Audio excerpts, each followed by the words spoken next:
മണ്ണാകും ഈ മലർ. ഈ മലരിന്, ഈ പൂവിന് കരിഞ്ഞ് മണ്ണോട് ചേരും എന്നാണ് കുമാരനാശാൻ പറഞ്ഞത്. അപ്പൊ നമ്മളൊക്കെ വളരെ ഗൗരവപൂർവം അതിനെ സംബന്ധിച്ച് ആലോചിക്കുക.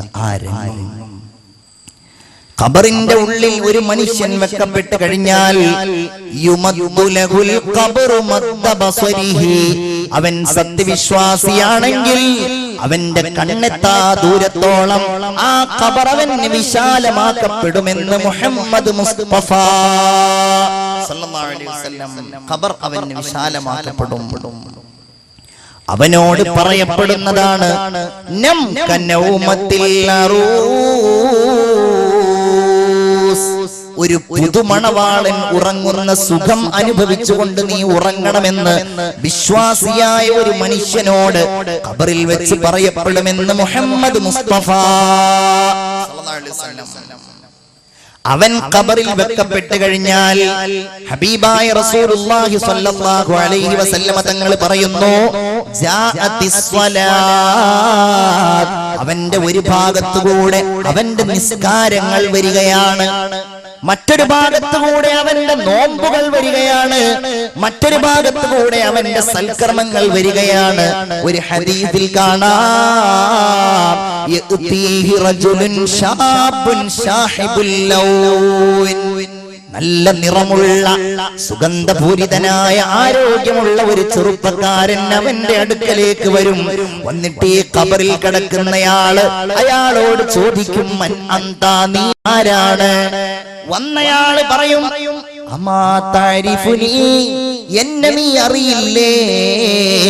അനൽ ഖുർആനുല്ലദീ അസ്ഹർത ലൈലക, രാത്രി ഉറക്കമൊഴിച്ച് നീ ഓതാറുണ്ടായിരുന്നല്ലോ ഖുർആൻ, ആ ഖുർആനാണ് ഞാനെന്ന് ഈ വന്ന മനുഷ്യൻ മറുപടി പറയും. നോക്ക് നിങ്ങൾക്ക് എന്തൊരു സന്തോഷായിരിക്കും.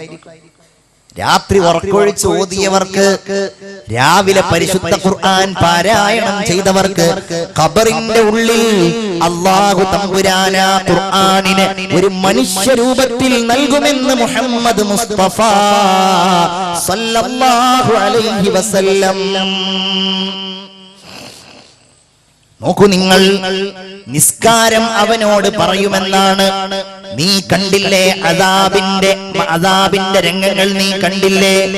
എന്നാൽ അല്ലാഹു തആല നിന്നെ അതിൽ നിന്ന് രക്ഷപ്പെടുത്തിയിരിക്കുകയാണ്. വല്ലാഹി അസാല ദായിമൻ ഉംറുഹു കുല്ലുഹു ഫിൽ അമൽ വ ഇന്നമസ്തറാഹൽ ആൻ. അദാബിന്റെ ഈ അക്രമികളായ, ഈ മുഴുവൻ അക്രമികളായ ആ സന്നാഹങ്ങളോടും നിസ്കാരം പ്രതിരോധം തീർത്തുകൊണ്ട് പറയുന്നതാണ്, അല്ലയോ അക്രമികളെ, ഈ മനുഷ്യനിൽ നിന്ന് നിങ്ങൾ അകന്നകന്നു പോകണം. എന്തുകൊണ്ടെന്നാൽ ഈ മനുഷ്യൻ അയാളുടെ ജീവിതത്തിൽ നിസ്കാരത്തിലായിരുന്നു. രാത്രി ഈ മനുഷ്യൻ മഗ്രിബ് നിസ്കരിക്കും, സുന്നത്തുകൾ നിസ്കരിക്കും, ഇശാഉകൾ നിസ്കരിക്കും, സുന്നത്തുകൾ നിസ്കരിക്കും, ഉറക്കിനിടയിൽ എഴുന്നേറ്റ് തഹജ്ജുദ് നിസ്കരിക്കും, സുബ്ഹിയുടെ മുൻപുള്ള സുന്നത്ത് നിസ്കരിക്കും, സുബ്ഹി നിസ്കരിക്കും. ഇങ്ങനെ നിസ്കാരത്തിലായിരുന്നു ഈ മനുഷ്യൻ. അതുകൊണ്ട് നിങ്ങൾ അകന്നു പോവുക എന്ന് നിസ്കാരം ഈ മനുഷ്യനോട് പറയുമെന്ന് മുഹമ്മദ് മുസ്തഫ സല്ലല്ലാഹു അലൈഹി വസല്ലം. അതുപോലെ അവന്റെ ക്ഷമ വരും, അവന്റെ ക്ഷമ അവനോട് സംസാരിക്കും. അവന്റെ അടുക്കലേക്ക് മലക്കുകൾ വരും. ആ മലക്കുകൾ അബ്സാറുഹാ കൽബർഖിൽ ഖാതിഫ് വ അസ്വാതുഹുമാ കർറഅദ്. വലിയ ഇടിമുഴക്കമുള്ള ശബ്ദവുമായി ഭീകരമായ രൂപത്തിൽ ആ മലക്കുകൾ വരുന്നു. പക്ഷേ ഈ നല്ല മനുഷ്യന്റെ അടുക്കലേക്ക് വരുമ്പോ ആ മനുഷ്യന്റെ അടുക്കലേക്ക് വരുന്ന മലക്കുകൾ സുന്ദരമായ രൂപം സ്വീകരിക്കും. അവർ മനോഹരമായ രൂപത്തിലാകും. ഖബറിന്റെ ഉള്ളിൽ കിടക്കുന്നയാളുടെ ബേജാറ് പ്രിയപ്പെട്ടവരെ നമ്മൾ ഓർക്കണം. ഇന്നൽ മയ്യിത്ത യഖഉദു വഹുവ യസ്മഉ ഖത്വ മശ്ഇ.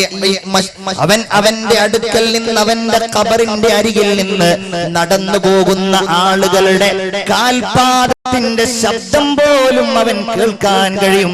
ആ സമയത്താണ് മലക്കുകൾ ഇവന്റെ അടുക്കലേക്ക് വരുന്നത്. ഇവന്റെ അടുക്കലേക്ക് മലക്കുകൾ വന്നിട്ട് ഇവനോട് ചോദിക്കുന്നു, മൻ റബ്ബുക, ഞാനതൊന്നും വിശദീകരിക്കുന്നില്ല, നമ്മൾ സാധാരണ കേൾക്കുന്ന കാര്യങ്ങളാണ്.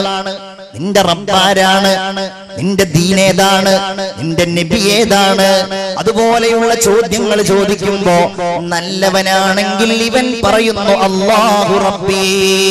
കാരണം ഇവൻ നിസ്കരിച്ചിട്ടുണ്ടായിരുന്നു, ഇവൻ ഇബാദത്ത് ചെയ്തിട്ടുണ്ടായിരുന്നു, ഇവൻ സൽക്കർമ്മങ്ങൾ ചെയ്തിട്ടുണ്ടായിരുന്നു, അതുകൊണ്ട് ഇവൻ ഇത് പറയുവാൻ കഴിയുന്നതാണ്. റസൂലുള്ളാഹി സ്വല്ലല്ലാഹു അലൈഹി വസല്ലമ തങ്ങളുടെ ചിത്രം കാണിച്ചുകൊണ്ട്, റസൂലുള്ളാഹിയുടെ രൂപം കാണിച്ചുകൊണ്ട് ഈ മനുഷ്യനെ സംബന്ധിച്ച് ചോദിക്കുന്നു, മാ കുന്ത തഖൂലു ഫീ ഹാദർ റജുലില്ലദീ കാന ബൈന അദ്ഹുരിക്കും, നിങ്ങൾക്കിടയിൽ ഉണ്ടായിരുന്ന ഈ മനുഷ്യനെ കുറിച്ച് നിങ്ങൾക്ക് എന്താണ് നിനക്ക് അഭിപ്രായപ്പെടുവാനുള്ളത്? ആ സമയത്ത് ഇദ്ദേഹം പറയുന്ന ഓരോ കാര്യങ്ങളും അല്ലാഹുവിനെ കുറിച്ചും നബിയെ കുറിച്ചും ഓരോരുത്തരെ കുറിച്ചും പറയുന്നു.